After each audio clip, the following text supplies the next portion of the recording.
नमस्कार student. Last lecture में हमने इलेक्ट्रिक मोटर की कंस्ट्रक्शन पढ़ी थी, प्रिंसिपल और मोटर क्या होती है ये सब पढ़ा था। तो अभी हम इसकी वर्किंग जानेंगे। तो वर्किंग बहुत ही आसान है, आपको डायग्राम अच्छे से बनाना आना चाहिए और डायग्राम को ही बस समझना है हमको, यही इसकी वर्किंग है। देखो कि जब करंट बैटरी से जाता है तो coil A B C D में आर ए बी में अपवर्ड मूव करता है। ए बी में कैसे जा रहा है, ऊपर की तरफ, और सी डी में डाउनवर्ड मूव कर रहा है। जो फ्लो कर रहा है करंट वो सी डी में डाउनवर्ड फ्लो कर रहा है।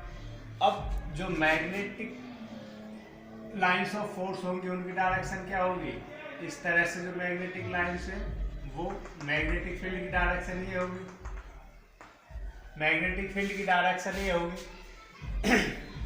तो क्या है कि फ्लेमिंग का लेफ्ट हैंड रूल अगर हम लगाएं तो हमको फोर्स की डायरेक्शन मिल जाएगी। अब इस पे आप पुट करिए फ्लेमिंग का लेफ्ट हैंड रूल, करंट की डायरेक्शन ये, मैग्नेटिक फील्ड की डायरेक्शन ये। लेफ्ट हैंड हमको लगाना है करंट, मैग्नेटिक फील्ड। करंट कैसे, ऐसे, और मैग्नेटिक फील्ड ऐसे। तो जो फोर्स की डायरेक्शन होगी आर्म ए बी में वो डाउनवर्ड जाएगी और ऐसे सी डी में अपवर्ड होगी। तो जो कॉइल है वो हमारी ऐसे रोटेट करेगी।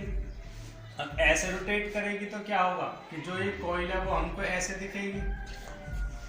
आफ्टर हाफ रोटेशन डी इधर आ जाएगा, सी इधर, बी इधर और ए इधर।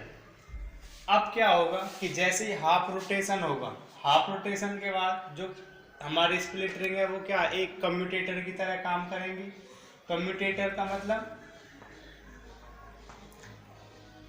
कि ये करंट की डायरेक्शन को रिवर्स कर देंगी। अब करंट की डायरेक्शन रिवर्स हो जाएगी। अभी देखो इधर ए बी में ऐसे करंट था, तो अब जो कम्यूटेटर है वो करंट की डायरेक्शन को रिवर्स कर देगा और जो करंट की डायरेक्शन हो जाएगी वो सी डी बी ए हो जाएगी।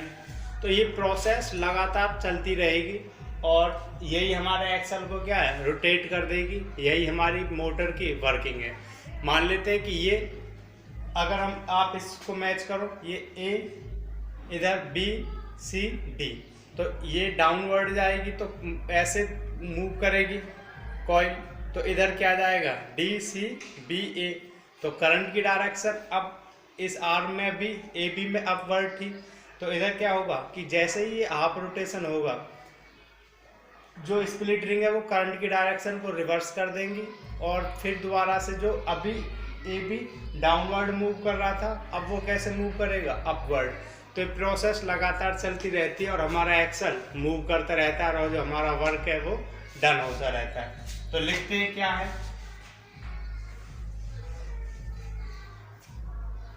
डायग्राम को समझते हुए, when current enters from the battery in the coil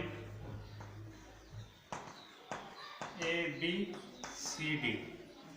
जब करंट बैटरी से coil A B C D में मूव फ्लो करता है, एंटर करता है, आर्म ए बी मूव्स, या पहले लिख लें in arm A B current flow from A to B and in arm C D current flow from C to D. तो ए बी में कैसे मूव कर रहा है, ए से बी, और सी डी में सी से डी। इतना नोट कर लें। Next, in arm C to D,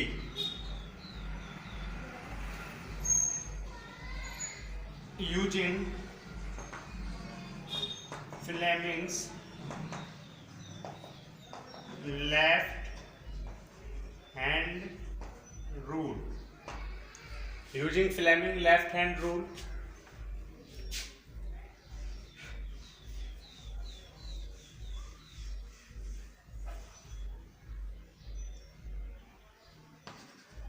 we can find the direction of force. हम क्या फाइंड कर सकते हैं? Direction of force. Clear?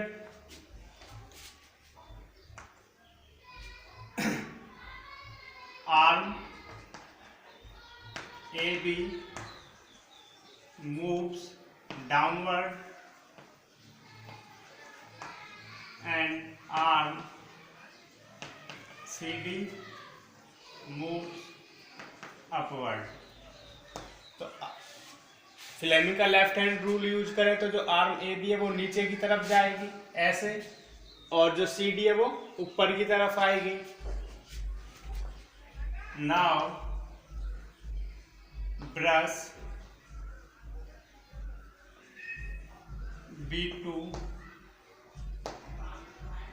comes in contact with Q and B1 comes contact. और B1 किसके कांटेक्ट में चला जाएगा? B2 किसके में आएगा? PK में. B2 PK में और B1 Q के कांटेक्ट में आ जाएगा. भाई ये जैसे ही मूव करेगी तो ये स्प्लिट रिंग उधर की तरफ चली जाएगी और ये इधर की तरफ. Clear? After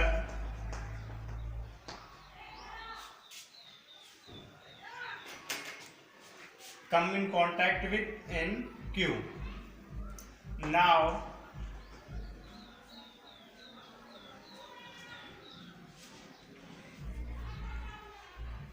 split ring acts as a commutator. अब जो हमारी स्प्लिट रिंग है वो किसकी तरह काम करेंगे? Act as a commutator. देखो अब ये इधर की तरफ, अब इसका मतलब जो हमारा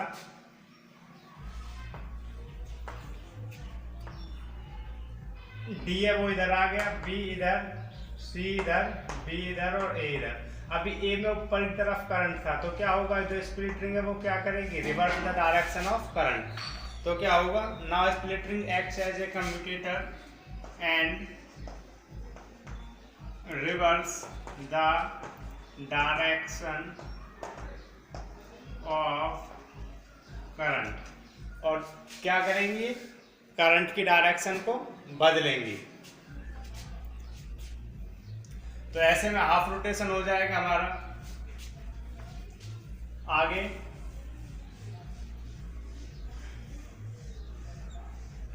reverse the direction of current.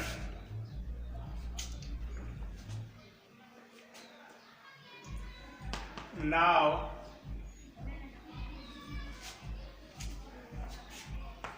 current flow in coil DBCA. अब कॉइल में करंट कैसे फ्लो कर रहा है? DBCA, क्योंकि DCBA. अब कॉइल में कैसे करंट फ्लो कर रहा है? DCBA. Clear? DCBA. Earlier, the arm AB pushed downward. Now it pushed upward. जो पहले AB डाउनवर्ड मूव कर रही थी अब कैसे मूव करेगी? इधर आने पे ऊपर की तरफ मूव करेगी. ठीक है, ऊपर की तरफ मूव करेगी. ठीक है, pushed upward and previous arm CD moves upward. Now pushed downward. और अब कैसे मूव करेगी ये, जो सीडी थी पहले ऊपर की तरफ आ रही थी, अब इधर जाने पे, क्योंकि करंट ऐसे फ्लो कर रहा है, फ्लेमिंग का लेफ्ट हैंड आप यूज करोगे, मैग्नेटिक फील्ड करंट को सीडी क्या करेगी, डाउनवर्ड मूव करेगी। ठीक है, तो ऐसा लगातार चलता रहेगा।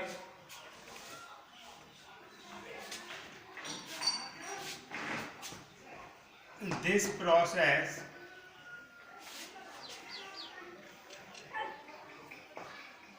विल कंटिन्यू, तो ये प्रोसेस लगातार चलती रहेगी। This process will continue and giving rise to axle and coil and giving rise to axle and coil rotate। और हमारा जो एक्सल है, ये एक्सल होगा, इसको हम यहाँ ओ से रिप्रेजेंट कर सकते हैं एक्सल। और जो ये हमारी कॉइल है, इसको ये लगातार घुमाती रहेगी और जो भी हमारा वर्क है वो कंटिन्यूसली चलता रहेगा।